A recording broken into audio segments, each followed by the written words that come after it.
In this video, we will review some tips and tricks for Creo Cutline Milling. If we pre-select the geometry, then we go and click on Cutline Milling.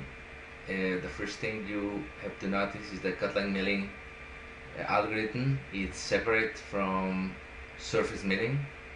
Previously, you have to go into surface milling and then click a lot of options in order to get access to Cutline Milling. Now we have a new separate entry point for that. So Cutline Milling, then we could select the tool and we select cutlines. So one thing that I would like to explain today is the new auto cutline. That is only one click functionality. We click on auto cutline and it's done. Right now we have a toolpath done in the geometry selected. In this case is a spiral toolpath. We could, as we are using the toolpath preview, we can see immediately that it's not exactly what we want.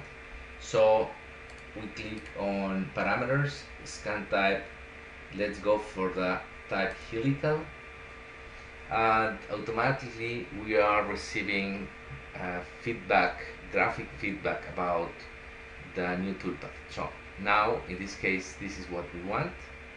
We can see that we have a small dragger in the center.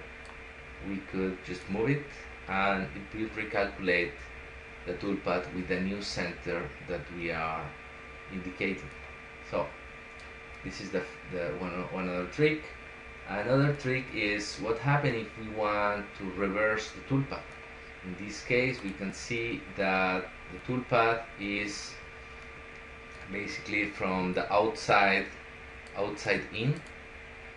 So it's starting in the periphery of the surface, then going to the center that we indicated before. So this is an outside in toolpath. What happens if we want, for any reason, to start in the center?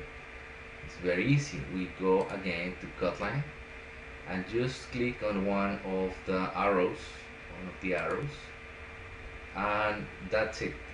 In this case, now we have a reversed toolpath.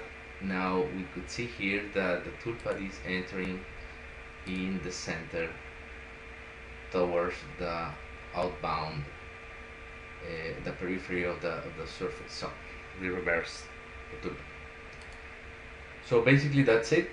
We reviewed how easy it is to have a helical toolpath using the new Cutline Milling, and with one click we could have access to the auto cutline, and we could reverse the toolpath just by clicking on the arrows here.